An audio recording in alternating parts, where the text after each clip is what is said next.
and love, fam. I hope that you are healthy, happy, and in good spirits. I am Latasha, your psychic life coach. Welcome to Clara's Revival. Here, I teach and show you how to revive the spirit post-abuse and sex trauma. But my channel is specifically for those who have endured the abuse and who have not yet learned the long-term effects of abuse, manipulation. Abuse comes in many forms, and so many women are suffering not knowing that what they are experiencing is abuse. My channel is for you. So today we are getting into 5 acts of self-love.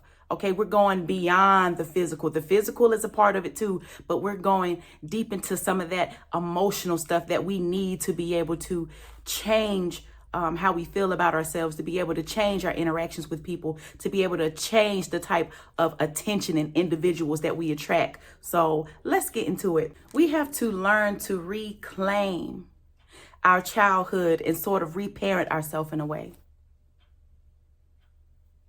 By reclaiming your childhood, you can do this by many ways. You can do it just by thinking about it. You can think about, you can do it by writing journal prompts. Journal prompts I suggest would be, what did I need to hear or receive that I didn't as a child? Really think about those things. Were your needs met? A lot of people think just because your physical needs are met, maybe there wasn't, maybe you had enough funds to make ends meet and you had everything you needed, but there was no emotional support. That too affects you. Maybe you were abandoned. All of these things are going to contribute to the person, to the adult that you grew up to be. Or you also may have attachment styles that are unhealthy and codependent. So you really have to get to the root of whatever your pain is. Pinpoint the things that you didn't get. Pinpoint the things that you needed.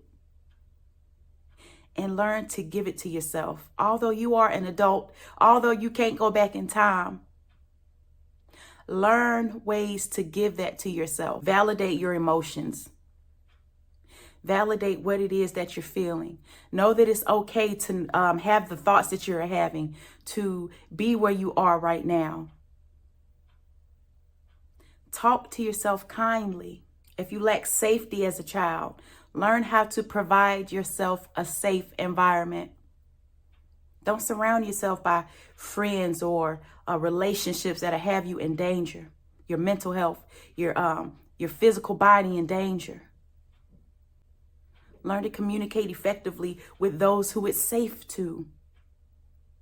Just don't give away your trust in the inner parts of yourself to everyone. All of that is part of learning to give yourself what you need. Learning what you need. Because a lot of times you don't even know what you need because you've been so busy trying to accommodate everyone else, be what everyone else wants you to be. You've lost focus of who you are. So reclaim your childhood, reparent yourself, show yourself that love so you can have a deeper understanding of why you are the way that you are. Let's go into number 2. Have sacred, non-negotiable boundaries with yourself. A sacred boundary that I have with myself is keeping my promises to myself. I don't care how long it's going to take. I don't care how long I'm going to do it. I don't care how many times I have to, I fall off the wagon and I have to get back up and try again. I'm going to keep my promises to myself. If I promise to treat my body better, to eat better, I'm going to do it. No matter how many times I fail, I'm going to pick back up and I'm going to do it. If I promise to learn to love myself and have positive ways of dealing with stress, and I'll fall short, I'm going to pick myself and I'm going to do it. And not only am I going to keep my word to myself, I'm going to keep my word to others.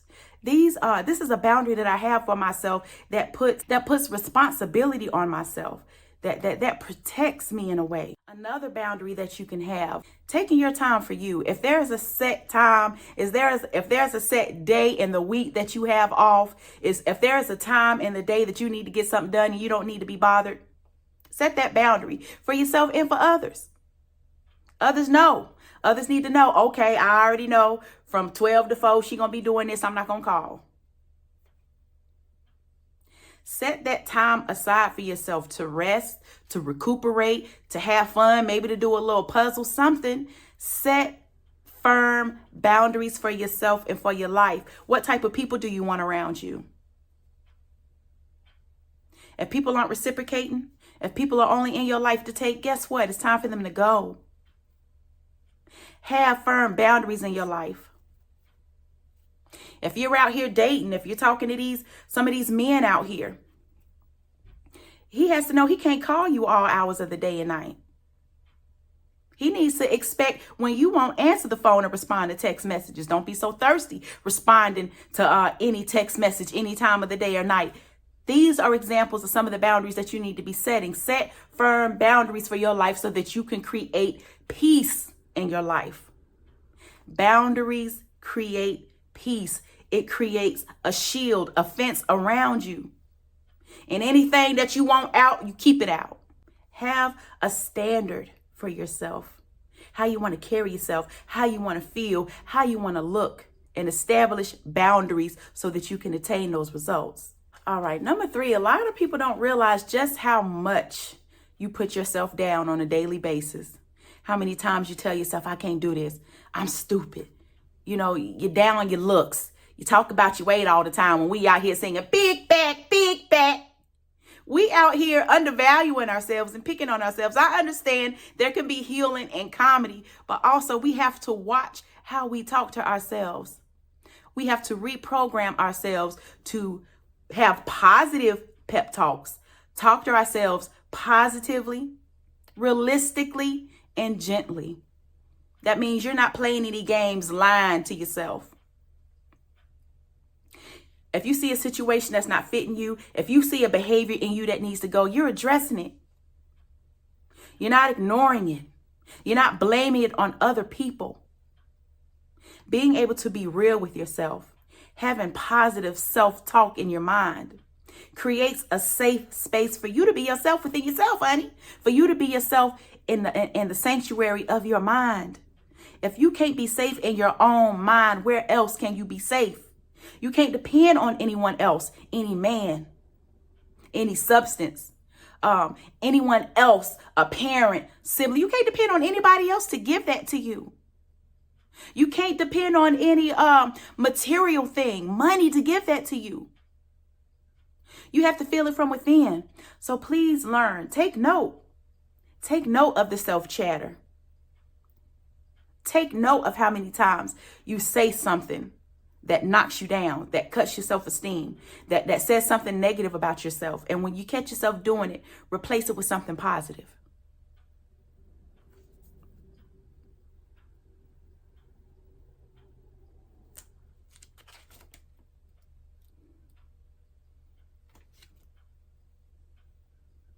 And when you're doing this, please be gentle with yourself. Please be gentle with yourself. A lot of us grew up in a culture to where smack talking, just being sort of rude with your delivery of words because you're being real, you're being honest. Some of us grew up where that was a real reality. But you need to be gentle with yourself. Have understanding and compassion for where you are and why you're where you are. What contributed to where, the space that you're in. And guess what? How you can get out of it. Allow yourself the grace that you show others. I always say that, especially as women, it's so easy for us to show grace and understanding for everyone else. But when it comes to showing ourselves some love and grace, we have a hard time. Why is that? Part of it is because we are so busy out here performing to be accepted. Anyway, I'm not going to go off. All right, let's go into the next one. Number 4. Number 4, I think, is very underestimated. It is very important to learn this skill as a healthy woman, okay? We have to learn the art of detaching.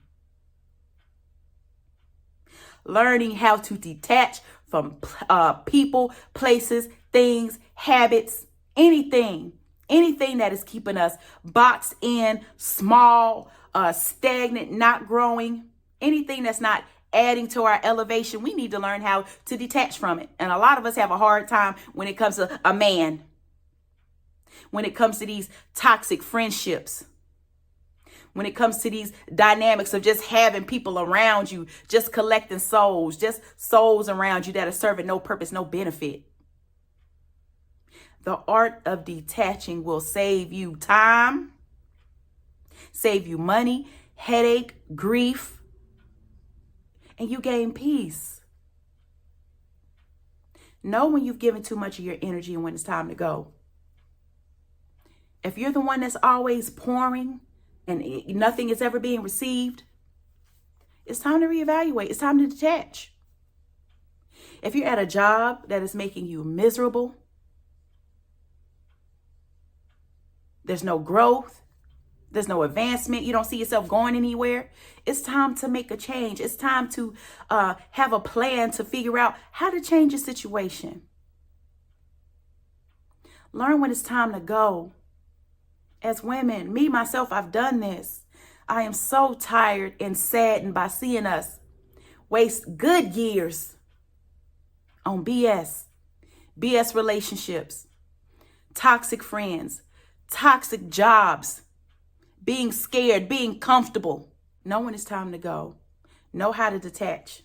And do so ladylike. You don't have to make a whole lot of noise or ruckus about it. Just move on so that you can keep your peace. Last, certainly not least, number 5, learn how to receive. Learn how to receive. Some of us have learned the skill of people pleasing to a fault. We always give so much so that it doesn't feel right when someone tries to give us something. We don't know how to receive. No, it's okay. I'll just keep giving. Or you're so hyper independent, you don't know how to accept help. You've always had to fend for yourself, so you don't know how to let anyone in to alleviate stress and pain from you. Believe it or not, there are people who want to assist you.